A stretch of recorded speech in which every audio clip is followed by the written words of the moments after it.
Ya, Mas aja kan. Baik, sebelumnya Assalamualaikum warahmatullahi wabarakatuh. Izin untuk melakukan presentasi terkait refleksi kasus dari untuk stroke hemorrhagic. Jadi untuk di sini kasusnya yang kedua itu identitas namanya pasien itu M, umurnya itu 52 tahun, agamanya itu Islam, suku Jawa, pekerjaan untuk saya sebagai petani, kemudian untuk alamannya itu Magelang, statusnya itu BPJS, tanggal periksa itu Juli 2025. Kemudian untuk riwayat penyakit sekarangnya itu keluhan utamanya beliau mengeluhkan kelemahan anggota gerak kanan dan tidak bisa digerakkan. Kemudian untuk lokasinya itu ada di tangan kanan dan tukai kanan. Kemudian untuk onsetnya itu mendadak sejak sehari yang lalu. Kemudian untuk kualitasnya itu sulit digerakkan dan tidak dapat berjalan. Kemudian untuk kuantitasnya itu dirasakan terus menerus. Kemudian untuk activity daily itu terganggu. Kemudian untuk kegiatan sehari-harinya itu membutuhkan bantuan orang lain. Kemudian untuk kronologinya pasien masuk ke RSC Dr. Sujono Magelang dengan keluhan kelemahan anggota sebelah kanan dirasakan mendadak sejak 1 hari yang lalu. Mulanya dirasakan berat, lama-lama jadi susah digerakkan, disertai nyeri kepala dan mual. Kemudian gejala penyertanya itu ada muntah nyemprot, kemudian diare tidak ada disangkal, kemudian wajah berot ada, kemudian wajah berotnya itu lateralisasinya itu ke kiri, kemudian gangguan suara tidak ada, kemudian pasien bisa memahami komunikasi, lalu gangguan mengenal tidak ada, bicara pilu tidak ada, kemudian kaki terasa berat saat berjalan dan nyeri kepala hebat. Kemudian untuk RPD-nya, riwayat sakit seperti ini itu pernah merasakan kelemahan 4 hari yang lalu plus nyeri kepala, tetapi kemudian normal. Kemudian riwayat stroke-nya itu tidak ada. Kemudian untuk riwayat hipertensi, kontrol dan minum obat rutin amlodipin 10 mg per 24 jam. Kemudian untuk riwayat trauma itu pasien mengaku terjatuh 3 tahun yang lalu, tidak dirawat di RS dan tidak ada penurunan kesadaran. Kemudian untuk RPK-nya itu tidak ada riwayat sakit serupa, kemudian ada riwayat hipertensi tetapi tidak kontrol rutin, kemudian ada riwayat DM, kemudian ada riwayat stroke. Kemudian untuk sosial ekonominya pasien tinggal di rumah bersama anak, kemudian rutin kontrol kesehatan, kemudian pasien merupakan pasien BPJS dengan kesan sosial ekonomi cukup. Lalu untuk pada pemeriksaan fisiknya, pada keadaan umum pasien itu tampak lemah, untuk kesadarannya pasien kompos mentis, untuk BCS-nya itu E4 M6 V5 15, kemudian untuk vital sign-nya kemarin saya cek itu tekanan darahnya itu mencapai 207/145 mm air raksa, kemudian nadinya itu 83 kali per menit, kemudian RR-nya itu 22 kali per menit, kemudian untuk suhunya 36, kemudian untuk saturasi oksigennya itu bagus 100. Kemudian pada pemeriksaan status generalis, bentuk kepalanya itu normal, pada wajah, mata, telinga, hidung, bibir, dan leher semuanya dalam batas normal. Kemudian untuk status internusnya pada pemeriksaan fisik paru dilakukan pada inspeksi, palpasi, perkusi, auskultasi, dan interpretasinya itu dalam batas normal. Kemudian pada fisik abdomen juga dari inspeksi, auskultasi, dan perkusi maupun palpasi itu dalam batas normal. Kemudian untuk fisik jantungnya juga dalam batas normal. Untuk pemeriksaan ekstremitasnya dalam batas normal.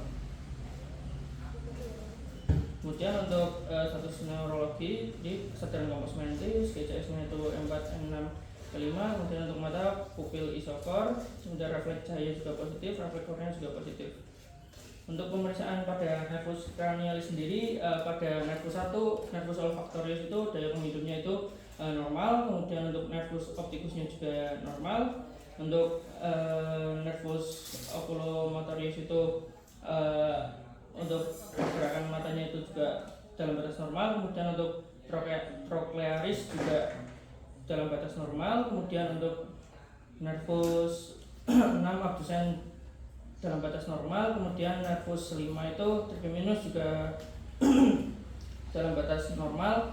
Kemudian untuk pada nervus 7 pada nervus facialis itu sudut mulut itu pada bagian kanan itu lebih rendah dan tertarik ke kiri. Kemudian meringisnya itu tertarik ke kiri dan daya kecapnya itu masih normal. Kemudian untuk nervus 8 itu tidak dilakukan. Pada glossopharyngeusnya itu arcus faring dalam batas normal, ukurannya itu dalam batas normal. Kemudian daya kecap tidak dilakukan, refleks mental tidak dilakukan, dan semua tidak dilakukan. Pada nervus vagus, arcus faring tidak dilakukan, nadi dalam batas normal, suara juga dalam batas normal. Untuk aksesorius sendiri itu, untuk nervus aksesorius juga dalam batas normal. Untuk hipoglossusnya pada saat menjulurkan lidah itu deviasi ke kiri. Kemudian untuk pemeriksaan motorik baik superior maupun inferior, di sini pada kanan dan kiri itu pada kekuatan itu pada sisi kanan itu 4, kemudian pada sisi kiri itu 5. Kemudian pada refleks fisiologi itu yang sisi kiri itu sisi kanan itu plus 3, untuk yang sisi kiri plus 2 normal. Kemudian untuk yang baik yang inferior juga sama, plus 3 sama plus 2. Kemudian untuk gerakannya itu sama menurun, dan yang kiri itu normal. Kemudian untuk pemeriksaan otonomnya dari misi, defekasi, dan sekresi keringatnya itu normal. Kemudian untuk pemeriksaan tambahannya itu pemeriksaan bawah kuduk, Kernick sign, dan bersihin itu tidak dilakukan. Kemudian untuk pemeriksaan penunjang di sini menggunakan Sirirat score, di mana hasilnya itu untuk jadi kesadaran umumnya 15, nilainya itu 0. Kemudian untuk ada muntah, tadi ada muntah dinilai 1. Kemudian untuk nyeri kepala juga ada plus 1. Kemudian tekanan darah diastolnya itu tadi 135 kali 0,1. Kemudian untuk ada tadi riwayat dari aterosklerosisnya BDM itu plus 1.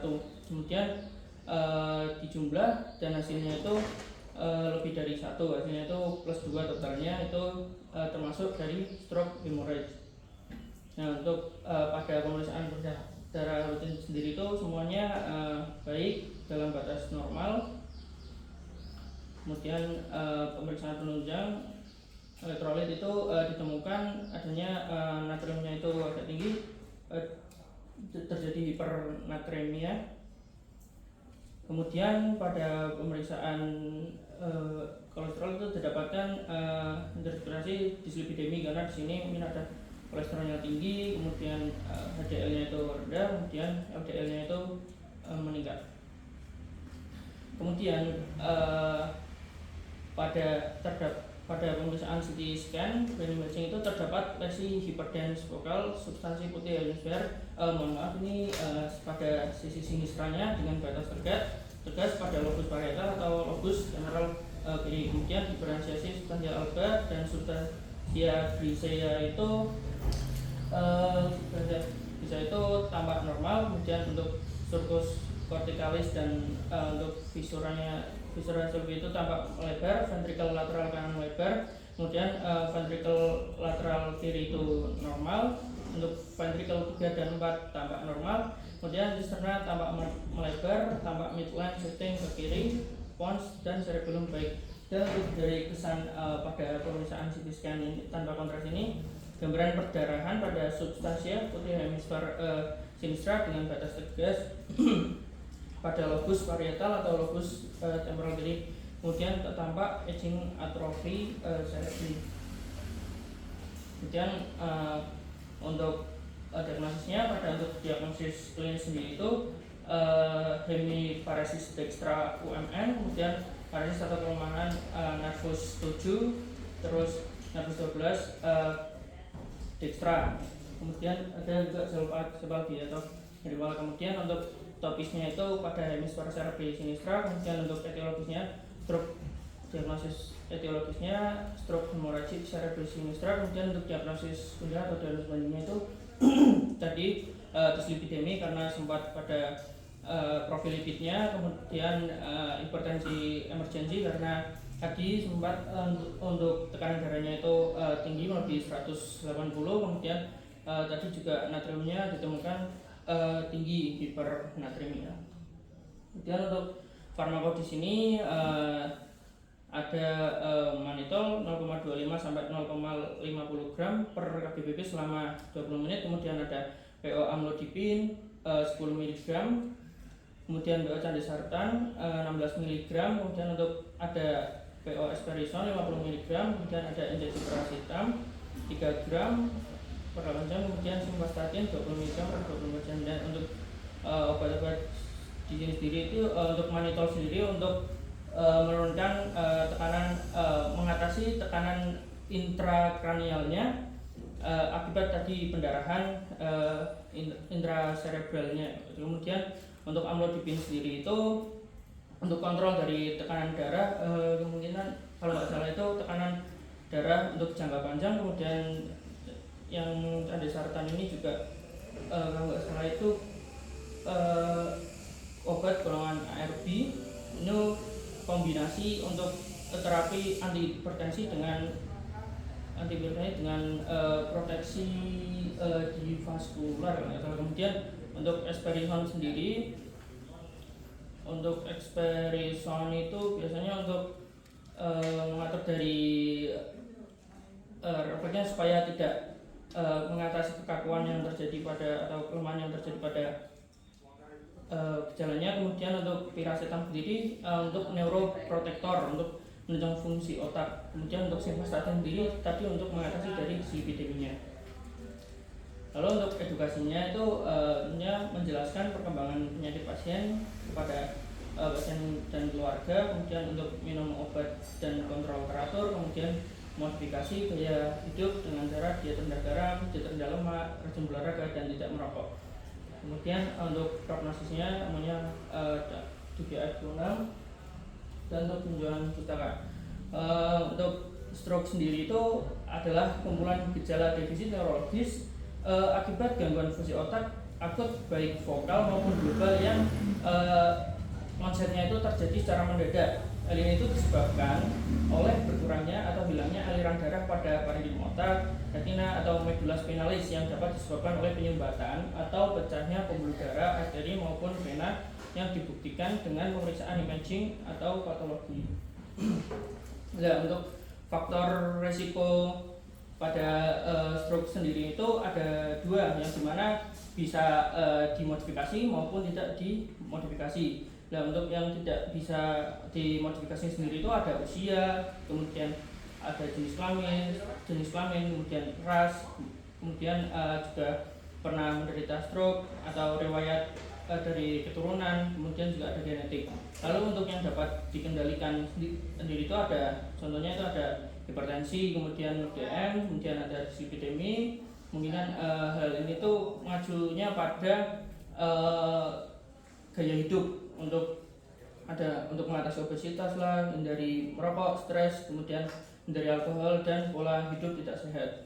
Lalu untuk klasifikasi dari stroke itu sendiri itu ada iskemik atau yang penyumbatan, kemudian ada yang hemorrhage. Untuk yang iskemik sendiri itu ada yang trombotik sama emboli. Kemudian untuk tahapan dari hal tersebut itu ada TIA, ada PRIN. Sebelum masuk stroke in evolution itu kalau nggak salah itu ada PRIN, kemudian progression, kemudian ada stroke in evolution, dan ada stroke complete.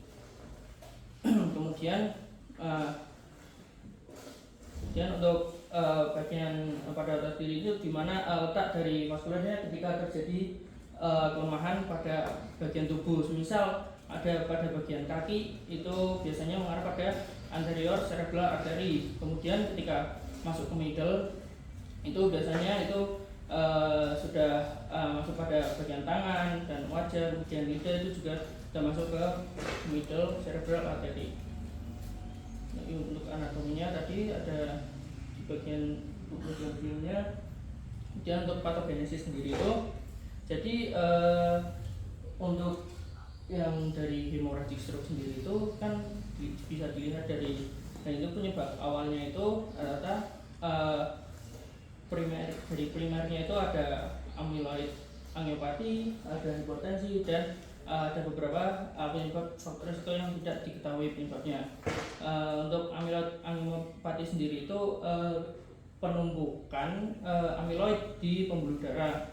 Lalu untuk hipertensi itu tekanan darah tinggi, kemudian untuk yang dari sekunderinya itu ada aneurisma, kemudian ada dari juga obat-obatan, kemudian ada dari malformasi vaskular.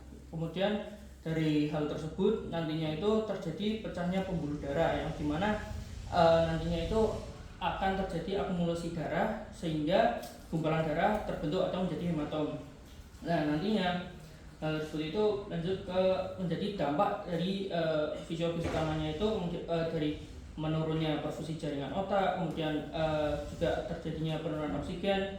Lalu darah yang bocor itu menekan jaringan sekitarnya sehingga dapat menurunkan suplai oksigen sehingga terjadi dari hipoksia. Lalu setelah itu kerusakan seluler dan biokimia itu efek darah yang keluar dari jaringan otak itu nantinya hemoglobin bebas dan zat besi itu bersifat stotoksik, yang nantinya itu terjadi reaksi Fenton menghasilkan radikal bebas atau kemudian menyebabkan jadi kerusakan oksidatif sehingga terjadi nekrosis jaringan otak yang hipoksia. Kemudian terjadi gangguan metabolisme energi, penurunan fosforilasi oksidatif dari mitokondrianya, kemudian memicu terjadinya penurunan dari produksi ATP, yang dimana nantinya itu terjadi disfungsi pompa ion dari natrium maupun kalium, kemudian terjadi depolarisasi neuron dan aktivasi glutamat. Kemudian untuk yang seterusnya metabolisme anaerob yaitu meningkatnya produksi asam laktat, yang nantinya terjadi asidosis laktat serebral. Lalu hal itu menyebabkan dari kematian dari neuronnya, lalu terjadi aktivasi dari mikroglia, lalu terjadi apoptosis endotel dan kebocoran saluran darah otak. Lalu dari hal itu terjadi edema serebral. Dan nantinya setelah itu terjadi gejala-gejala klinis yang komplikasi, biasanya kelemahan dari motorik vokalnya itu biasanya itu terjadi afasia, terjadi gangguan penglihatan, kemudian gangguan sensorik dan gangguan koordinasi, dan kemudian perubahan kesadaran. Dan untuk diagnosis, jadi gejala yang umum dari stroke itu kan ada sakit kepala, afasia, hemiparesis, dan kelumpuhan wajah. Nah, nantinya hal itu onsetnya itu mendadak, dan juga ada tanda dari gejala prodromal dari meningkatnya TIK berupa sakit kepala, muntah, sampai penurunan sedang, kemudian ada tekanan darah tinggi, kemudian ada muntah yang menunjukkan peningkatan TIK dan umumnya terjadi pada hematoma cerebellum. Untuk perbedaannya sendiri dari stroke hemorrhagic, ICH maupun SH itu biasanya itu pada nyeri kepala, kemudian pada kaki duduknya. Untuk biasanya pada suparanoid itu terjadi nyeri kepalanya itu sangat hebat. Kemudian untuk pada kaku kuduk itu, untuk pada yang ICH itu biasanya jarang terjadi, tetapi pada yang SH itu ada.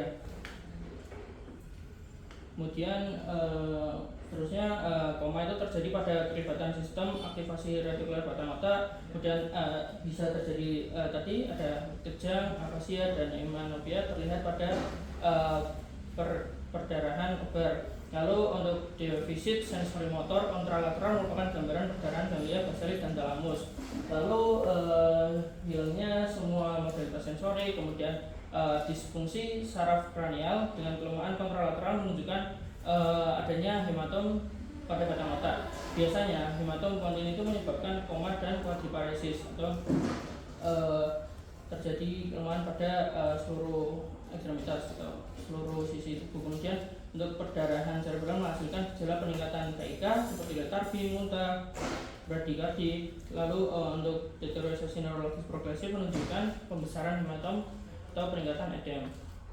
Nah, ini untuk tadi cara untuk menghitung dari Ciri Rate score untuk menentukan apakah stroke itu masuk ke yang hemorrhagic atau ischemic.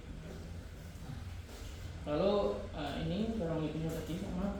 Kemudian juga bisa dilakukan dengan algoritma Gajah Mada, tetapi kemarin yang saya sempat baca itu biasanya ini kurang efektif, pada seringnya menggunakan yang Ciri Rate. Kemudian untuk derajat stroke bisa menggunakan dari NHISS atau skala stroke, yang dimana untuk parameter yang dinilai ada tingkat kesadaran, ada dari pasien bisa menjawab pertanyaan, kemudian mengikuti perintah, kemudian juga bisa melihat dari gerakan mata, lalu ada paresis wajah atau tidak, kemudian untuk motorik lengannya gimana, kemudian tungkai, lalu untuk atasia anggota gerak ada atau tidak, kemudian bisa dilihat dari, juga bisa dirasakan dari sensorik, kemudian bahasanya itu terkait atau tidak, kemudian disartria atau tidak, kemudian untuk perhatiannya, pengabayan atau inatensi. Kemudian untuk pemeriksaan penunjang stroke-nya itu ada CT scan, ada MR angiografi brain, kemudian ada EKG, kemudian ada Doppler karotis, transcranial Doppler, kemudian pada lab bisa dilakukan hematologi rutin, kemudian BTS, fungsi ginjal, APTT, TTI-NR, BDP, profil lipid, CRP, kemudian bisa juga dilakukan fototoraks, kemudian urinalisa, kemudian ada pemeriksaan neurobehavior, kemudian ada CSA cerebral. Kemudian untuk pada pemeriksaan radiologi sendiri itu bisa dilakukan, bisa diukur besarnya volume perdarahan, dapat diestimasi dengan menggunakan metode ABC, yang dimana nantinya itu rumusnya A itu diameter terbesar hematom pada salah satu potongan CT scan, ini satuannya dalam sentimeter, kemudian untuk B-nya itu diameter perpendikular terhadap A, kemudian untuk C-nya itu jumlah potongan CT scan yang terdapat pada hematom dan tebal potongan CT scan. Nah, nantinya itu di ABC itu dikali kemudian dibagi 2. Dan untuk tipe dari radiologi sendiri itu dilihat ketika untuk yang iskemik biasanya itu lesinya itu berwarnanya itu dipoden. Lah bedanya itu akut sama yang kronis itu biasanya untuk akut itu batasnya itu tidak tegas, kemudian kalau yang atau kronis itu batasnya tegas, sama dengan yang hemorrhagic. Ya, kalau hemorrhagic sendiri itu lesinya itu hiperden, tampak lebih terang gitu. Kemudian untuk hemorrhagic yang intraventricular hemorrhage itu perdarahan di dalam ruang ventrikel otak pada CT scan itu terlihat lebih lesi hiperdennya itu yang mengisi bagian ventrikel yang terkena. Ini tadi untuk gambaran dari stroke hemorrhage dan kesehatannya. Kemudian untuk tata laksana dari stroke hemorrhage sendiri itu biasanya manajemen dari tekanan darahnya harus diturunkan secara bertahap hingga 150/90 mg. Biasanya menggunakan golongan obat dari beta blocker atau ACE inhibitor atau kalsium channel blocker atau hydralazine. Kemudian BP itu blood pressure atau tekanan darah itu harus diperiksa setiap 10-15 menit. Kemudian ada rekomendasi dari American Stroke Association itu bahwa untuk pasien dengan SBP antara 150 dan 220, penurunan SBP akut hingga 140 aman dan dapat meningkatkan hasil fungsional. Untuk pasien dengan SBP yang lebih dari 220 itu pengurangan BP secara agresif dengan infus intravena terus menerus diperlukan. Kemudian untuk penataksaan dari TIK-nya itu pertama itu meninggikan posisi kepala hingga 30 derajat, kemudian hindari penekanan pada vena jugularis, lalu pemberian osmoterapi atau atas indikasi itu manitol tadi 0,25 sampai 0,50 kg berat badan selama 20 menit, lalu diulang setiap 4 sampai 6 jam dan dengan dosis inisial 1 mg per kg/BB intravena. Kemudian juga dilakukan dari pengendalian dari suhu tubuh. Kemudian untuk ada juga dari terapi anti epilepsi yang dimana dengan pasien mengalami kejang dalam 2 minggu pertama dan 30% pasien itu akan menunjukkan aktivitas gejala pada pemantauan EEG. hematom lobaris dan besaran hematom juga menyebabkan kejang yang berhubungan dengan perburukan neurologis. Kemudian bisa juga dilakukan pembedahan. Untuk stroke hemorragis sendiri itu ada kraniotomi, kraniotomi dekompresi, kemudian aspirasi stereotaktik, aspirasi endoskopik, dan aspirasi kateter. Kemudian untuk percobaan sendiri itu menunjukkan tidak ada manfaat keseluruhan dari operasi untuk perdarahan intracerebral supratentorial dibandingkan dengan pengobatan konservatif. Kemudian pasien yang mengalami perdarahan lobaris dalam jarak 1 cm dari permukaan otak dan depresi klinis yang lebih ringan itu atau berjalan itu lebih dari itu memiliki manfaat dari pembedahan ini. Mungkin itu saja dari terima kasih untuk yang sudah membaca. Itu yang tadi untuk anamnesanya kelemahan anggota gerakan apa gini tadi? Kanan dokter. Kalau tadi yang kamu sempat tanyakan ke saya Will ya, kenapa kalian nanti itu harus minimal ya kan bisa menghitung siliran ya? Karena tadi itu ya walaupun mungkin idealnya tetap harus di scan, tapi dengan siliran itu kamu bisa men-screening ya kan? Apakah dia itu perdarahan ataupun penyumbat. Kalau pasien ini silirannya berapa? Plus 2,5 2,5 ya. Sehingga kesimpulannya terjadi lebih dari satu itu terjadi stroke perdarahan atau hemorrhage. Coba di diagnosanya coba. Itu ada semuanya ya, bipartisistis. Ini bedanya antara sistem saraf pusat sama sistem saraf tepi, coba jelaskan lagi yang saya jelaskan kemarin dulu.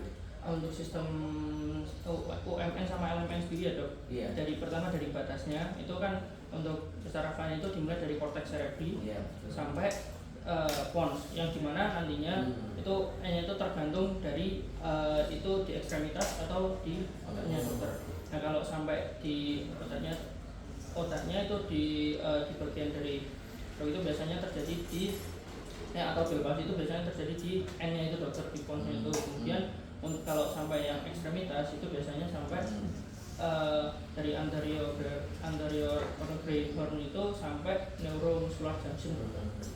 Kemudian kalau saya sendiri itu kemarin sempat belajar sama kakak saya itu mungkin atau kurang efektif atau gimana mungkin saya juga tanggapan dari dokter biasanya kalau dilakukan refleks fisiologis itu dokter untuk hasilnya ketika plus 3 sama plus 4 itu lebih mengarah ke lesi yang UMN. Tapi ketika dia plus 1 sama 0 itu ke LMN itu. Berarti kan refleks fisiologis ya kan sesuai kan teori. Kalau meningkat arahnya ke UMN. Iya. Pada klinis itu terdapat semuanya sesuai dengan apa yang kita bicarakan, ya kan? Jadi kalau ini kan lesinya memang lesi UMN, ya kan? Berarti problemnya dari mana tuh? Topisnya tuh? Topisnya ada di hemisfer cerebri yang sini. Ah ya, hemisfer cerebri sini ya. Berarti dia apa? Stroke hemorrhagis ya. Terus kundernya? Kundernya di sini saya di sini. Saya enggak menjawab di sini kamu itu. Harus ada etiologi. Kunder itu bagus. Karena memang ada semuanya kan? Iya. Ditulis ya. Karena apa? Kira-kira kamu tulis itu kayak dislipidemi, hipertensi emergensi, khususnya itu hipernatremia, tapi yang khususnya dislipidemi sama hipertensi emergensi kenapa? Untuk melakukan dari terapi sekundernya dokter mungkin. Betul. Terus enggak hubungannya dengan kasusmu ini apa kira-kira? Faktor risiko. Betul, faktor risiko. Kita sebagai pengajar ya, kita tuh membaca pola pikir. Ada beberapa temanmu sebelum kamu itu hawar-hawar antara diagnosa klinisnya, terus topisnya, etiologisnya, bahkan beberapa tidak menulis sekundernya gitu. Artinya saya nggak muji kamu, Will, tapi kamu apa arah pikirmu tuh, pola pikirmu bagus gitu, runut gitu loh. Ya. Coba di apanya keterangan penjelasan tentang stroke, coba definisi stroke-nya coba.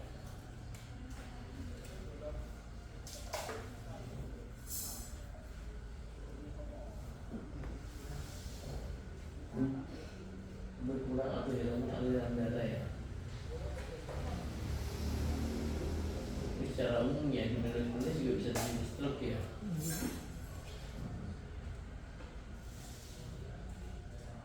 Coba yang NIHSS itu untuk apa coba bilang, biasanya saya coba bilang NIHSS yang ngomong ya. Ayo, Mbak jelasin saya. Ayo, ini apa maksudnya, apa ini? Ini jadi untuk NIHSS atau stroke scale sendiri itu setahu saya Nggak apa, pengalaman saya itu ini tuh data scoring yang digunakan untuk menilai dari kejadian dari derajat stroke-nya. Nantinya itu di pada parameter, ada beberapa parameter yang dinilai, contoh dari tingkat kesadarannya. Itu pasiennya itu tergantung dari poinnya gitu dokter. Atau kalau semakin parah kondisi atau semakin tidak responsif itu semakin besar dari poinnya. Nantinya itu juga apakah pasien kemudian bisa dilakukan dari menjawab pertanyaan apakah pasien menjawab itu benar semua atau tidak. Kemudian kalau ada juga dari apasia, stupor atau dysadria itu kemungkinan dia bisa dengan poin 1 maupun 2. Lalu dengan perintah atau arahan itu pasien itu mau melakukan atau mengikuti arahan yang kita berikan atau tidak. Untuk rata-rata untuk scoringnya juga sama, semakin tidak bisa itu semakin tinggi. Lalu untuk ini yang GZ ini gerakan mata kedua itu saya masih kurang paham juga bagaimana caranya. Kemudian untuk yang laba pandang dan tes konfrontasi bisa dilakukan dengan pemeriksaan dari visus. Kemudian kita lihat invasi apakah ada paresis wajah. Kemudian untuk motorik lengannya itu dari pergerakannya itu bagaimana. Kemudian juga dari lengan maupun muka juga dilakukan sama. Kemudian ataksia anggota gerak itu apakah ada atau tidak. Kemudian dari sensoriknya kita tes apakah ada gangguan sensoriknya.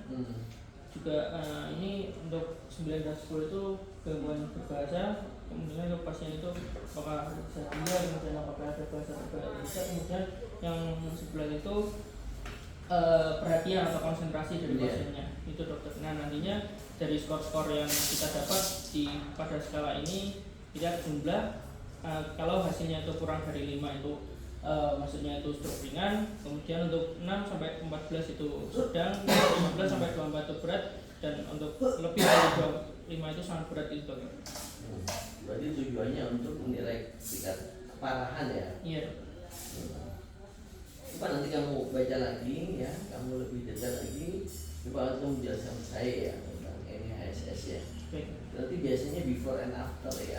Kita akan menilai awal masuknya seperti apa, luarannya seperti apa, nanti seperti itu. Dan nanti kita evaluasi terus, ya kan, perkembangan daripada pasien itu dengan ini hasilnya, gitu loh, ya kan? Bagus lah, ya. Kita lanjut, nanti ini ya, ini hasilnya ya, Wil ya. Iya dokter.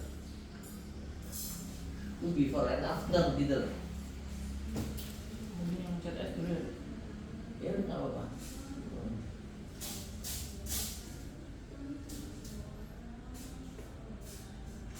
Baik, selanjutnya mungkin saya akan referensi kasus di bagian dari penyakit carpal tunnel syndrome atau CTS. Jadi untuk identitas pasiennya itu ada kulit mas saya namanya KL, kemudian untuk lingkungannya itu perempuan, umur 43 tahun, pekerjaan sebagai karyawan swasta. Kalau nggak salah kemarin itu sebagai bagian admin, kalau nggak salah. Kemudian alamatnya itu Magelang, untuk kemarin bisa di Polis Sarap. Kemudian jadi Ibu itu datang dengan keluhan utama nyeri pada pergelangan tangan kiri dan kebas pada jari-jari tangan kiri.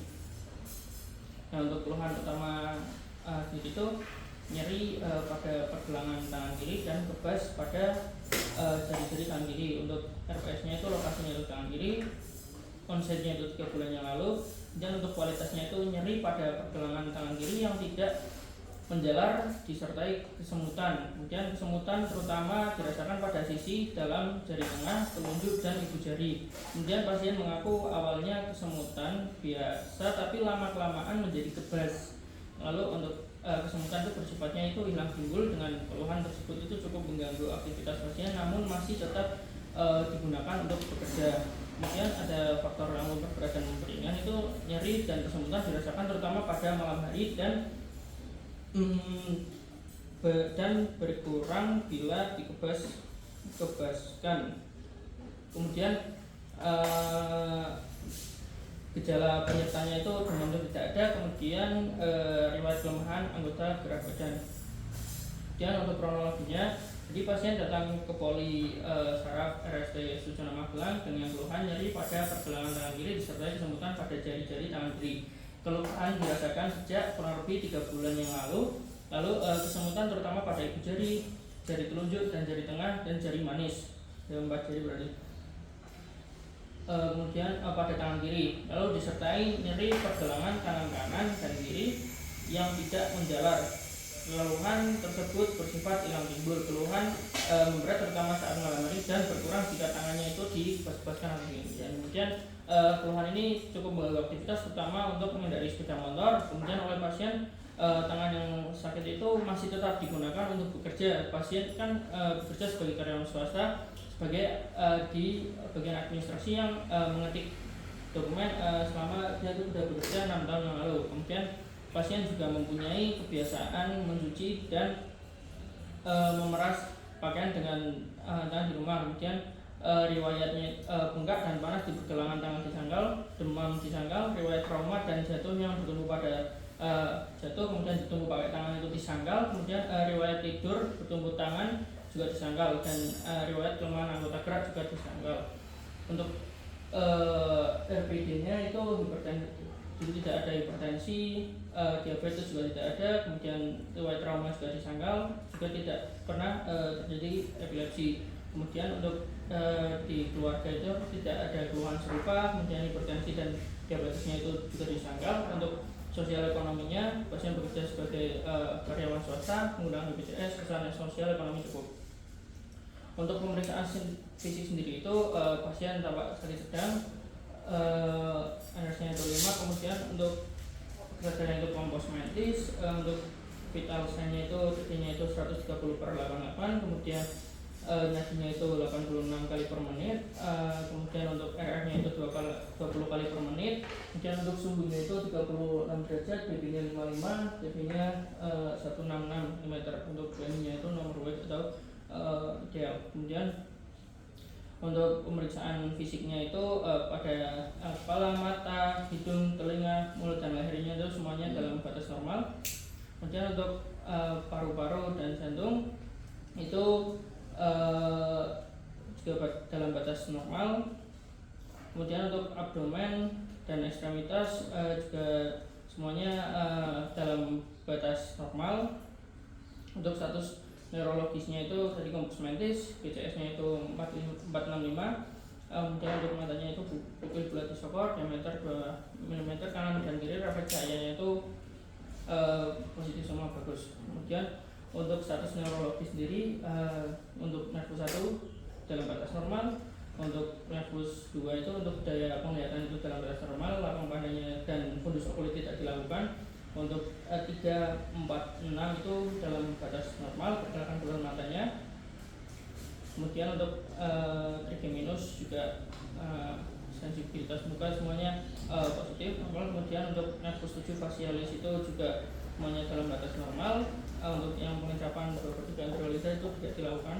Lalu untuk vestibulocochlearis juga tidak dilakukan. Untuk glosopharyngeus juga tidak dilakukan. Untuk berbicara dan menelan semuanya bagus. Pasien kemudian untuk aksesoriusnya, untuk mengangkat bagian mengalirkan kepalanya itu bagus. Kemudian untuk kasusnya itu tidak ada, debesilida, tremorida itu tidak ada, dalam batas normal. Kemudian untuk ekstremitas, kekuatan motorik dari bagian sinistra maupun dextra itu kanan dan kiri semuanya itu normal. Untuk refleksnya itu bisa dan trisemnya itu kanan kiri juga seperti semua untuk hukuman dan pemerintah. Kemudian untuk sensibilitas itu yang sensi raba pada tangan kiri itu menurun. Kemudian pada proprioceptif itu tidak dilakukan dan raba jari dalam batas normal. Untuk ekstremitas bawah juga dalam batas normal. Untuk yang ekstremitas bawah untuk sensibilitasnya itu tidak dilakukan. Kemudian untuk pemeriksaan khususnya itu ada tinal sign, Fallen sign, dan back sign. Itu semuanya kanan dan kiri itu, untuk yang kanan itu negatif, untuk yang kirinya itu positif. Untuk fungsi vegetatifnya itu dalam batas normal.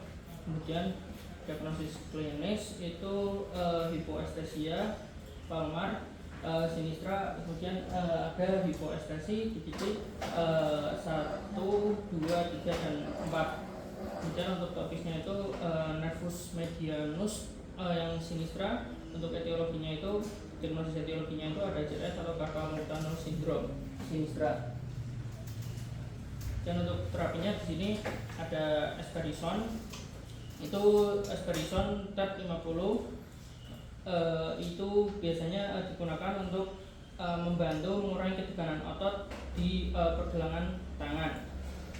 Kemudian ada mecobalamin. Itu nggak salah, mecobalamin itu vitamin untuk mendukung dari regenerasi dari sarafnya kalau nggak salah. Kemudian untuk gabapentin sendiri itu antineuropatik yang berguna untuk anti nyerinya, untuk menurunkan nyeri dan parestesianya untuk obatnya. Kemudian untuk edukasinya itu pasien dijelaskan mengenai penyakitnya, kemudian pasien diminta untuk minum obat secara teratur, kemudian istirahat yang cukup dan menjaga kondisi tubuh. Kemudian pasien juga diminta untuk istirahatkan anggota gerak atas. Pasien juga dijelaskan mengenai latihan fisioterapi karena fisioterapi sendiri mandiri di rumah. Untuk prognosisnya itu juga paham semua. Dan untuk tinjauan pustakanya, jadi untuk CTS sendiri itu kelainan neuropati perifer lokal yang sering terjadi akibat tertekannya nervus medianus di dalam carpal tunnel atau terowongan carpal pada pergelangan tangan. Nah, untuk anatominya sendiri itu jadi ketika terjadinya dari CTS sendiri itu, untuk nervus medianusnya itu pada terowongan carpal itu nantinya itu bisa tertekan. Nah, untuk TCL sendiri itu terletak di seberang lengkungan dari tulang karpal dan membentuk atap terowongan karpal. Lalu untuk gambar ini itu menunjukkan potongan anatomi dari terowongan karpalnya itu di pergelangan tangan. Terlihat bahwa nervus medianus itu bersama dengan tendon flexor masuk ke dalam terowongan yang dibatasi oleh tulang itu di bawah dan ligamen karpal transversal di atas. Nah, nantinya bila terjadi penebalan ligamen atau pembengkakan dari tendon-tendonnya itu, nantinya itu nervus medianusnya itu nantinya bisa terjepit dan ini nanti bisa menyebabkan dari jalannya. Kemudian untuk etiologinya itu ada herediter atau kemudian trauma, kemudian ada pekerjaan, juga bisa dari infeksi, metabolik dan endokrin, kemudian ada neoplasma, degeneratif, heterogenik, stres, dan inflamasi. Kemudian untuk patogenesis terjadinya sendiri itu, yang pertama itu terjadi dari penebalan flexor retinaculum. Nah, tadi ketika terjadi penebalan pada meternya itu, nantinya itu nervus medianusnya itu nantinya itu menjadi tertekan. Nah, kemudian itu ketika terjadi kronis dan berulang, nantinya itu terjadi tekanan intravaskuler, lalu aliran darah vena itu nantinya melambat sehingga nutrisi intravasikuler itu terganggu. Nah, dari hal ini itu terjadi nantinya itu anoksia jaringan endotel. Kemudian akibat dari anoksia itu sendiri tersebut terjadi dari disfungsi endotel, lalu terjadinya permeabilitas. Setelah itu nantinya kebocoran protein pada jaringan tersebut kemudian terjadi edem epineural, lalu fibrosis, kemudian nantinya itu terjadi atrofi saraf atau saraf, kemudian fungsi nervus medianusnya menjadi terganggu. Kemudian untuk manifestasi klinis atau klinis itu nanti itu ada rasa nyeri, kemudian kurang merasa atau hilang sensasi, kemudian rasa seperti terkena aliran listrik atau tersetrum, kemudian keluhan meningkat itu biasanya pada malam hari, kemudian nyeri menurun bila penderita memijat atau menggerak-gerakkan tangannya seperti tadi tidak dibebas-bebaskan. Kemudian untuk pada sensori tanda dan gejala pada CTS sendiri itu untuk yang sensori biasanya terjadi hipoestesia atau hiperestesia. Kemudian juga bisa nyeri. Kemudian untuk motornya itu ada hipotrofi, ada kelemahan dan atrofi dari. Kemudian untuk sebenarnya untuk pemeriksaan fisiknya, untuk tes provokasi atau pemeriksaan tambahan pada CTS ini ada Valen test, tourniquet test, Tinolstein dan Flexine. Di mana untuk Valen test sendiri itu melakukan fleksi tangan secara maksimal bila dalam waktu 60 detik timbul gejala seperti CTS. Tes ini menyokong untuk diagnosisnya. Kemudian untuk tourniquet test sendiri itu pada pemeriksaannya dilakukan pemasangan tourniquet dengan menggunakan tensimeter di atas siku dengan tekanan sedikit di atas tekanan sistolik. Bila dalam 1 menit timbul gejala seperti CTS bisa digunakan untuk diagnosis. Kemudian Tinolstein ini mendukung untuk diagnosis bila timbul parestesia atau nyeri pada daerah distribusi nervus medianus jika dilakukan perkusi pada terowongan karpal dengan posisi tangan sedikit dorsifleksi. Kemudian untuk Flexine sendiri itu penderita diminta menghibas-hibaskan tangan atau menggerakkan jarinya bila keluhan berkurang. Nantinya untuk menghilang akan menyokong diagnosis untuk CTS sendiri. Kemudian ada tenar wasting, ada waist extension test, kemudian ada pressure test, Lutzein atau Balstein, kemudian ada pemeriksaan sensibilitas, kemudian pemeriksaan fungsi otonom. Nah, untuk pemeriksaan dari penunjang sendiri itu bisa dilakukan pemeriksaan neurofisiologi atau EMG untuk menunjukkan adanya apakah terdapat fibrilasi, palpasi atau gelombang positif dan berkurangnya jumlah motor unit pada otot tenar. Kemudian juga bisa dilakukan pemeriksaan radiologi, pemeriksaan sinar X terhadap pergelangan tangan dapat membantu melihat apakah ada penyebab lain seperti fraktur atau artritis. Kemudian foto pola slider berguna untuk menyingkirkan adanya penyakit lain pada vertebra atau USG, CT scan dan MRI dilakukan pada kasus yang relatif terutama yang akan dioperasi. Lalu USG juga dilakukan untuk mengukur luas penampang dari saraf meditan di carpal tunnel proximal yang sensitif dan spesifik untuk CTS. Kemudian bisa dilakukan pemeriksaan laboratorium bila etiologi atau penyebab dari CTS-nya belum jelas. Nanti bisa penderita usia muda tanpa adanya gerakan tangan yang repetitif itu dapat dilakukan pemeriksaan lengkap seperti kadar gula, kadar hormon tiroid ataupun darah lengkap.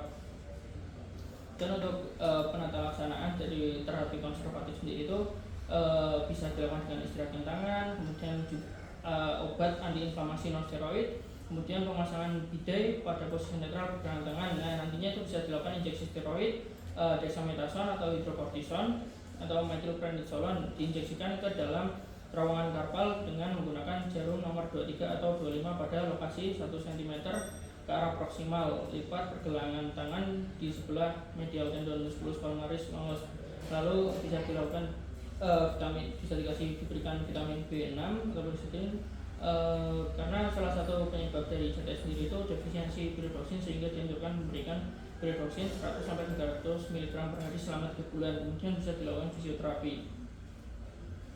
Dan untuk terapi operatif itu operasi hanya dilakukan pada kasus yang tidak mengalami perbaikan dengan terapi konservatif atau bila terjadi gangguan sensorik yang berat atau adanya atrofi.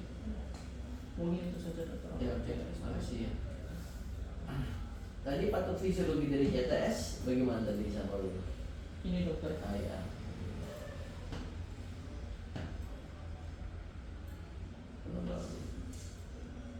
Intinya yang tertekan tuh apa? Nervus medianusnya. Ya.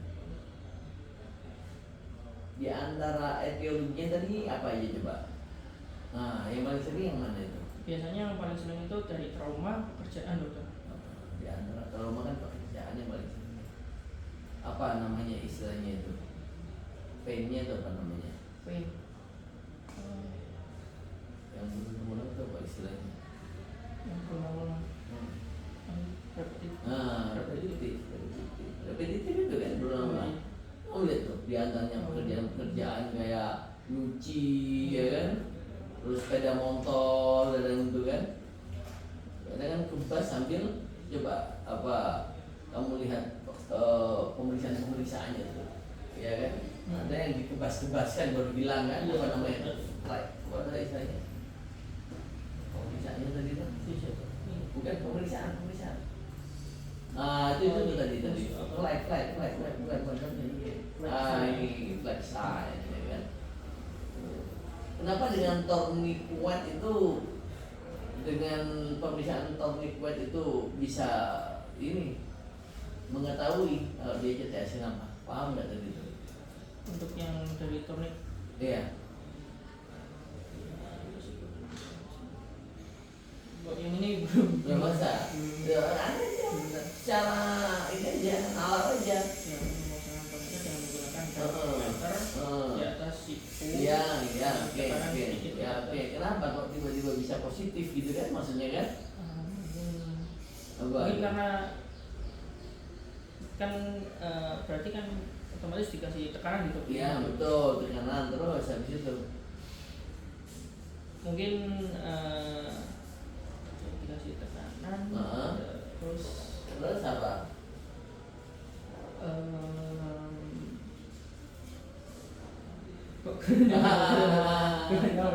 Ya, nanti kamu cari ya. Cari ya. Sebenarnya ada hubungannya, nanti kamu cari aja lah. Coba cek posnya tadi lagi, cek mana?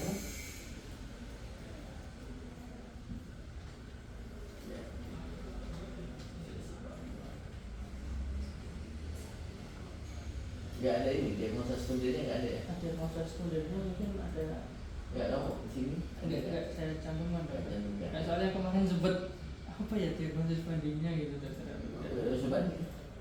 Kemarin diagnosis sekundernya itu mungkin saya kemarin belum sempat. Mungkin kalau ada nyeri, tapi ini mungkin ada artritis kan? Bisa juga. Artritis pada malam hari juga kan? Bisa juga malam hari kan bisa. Oke, bagus ya, masih ya, oke, tutup. Baik, mungkin itu saja penyampaian dari laporan kasus dari saya. Mungkin kurang lebihnya mohon maaf dan terima kasih. Wassalamualaikum warahmatullahi wabarakatuh. Waalaikumsalam warahmatullahi wabarakatuh.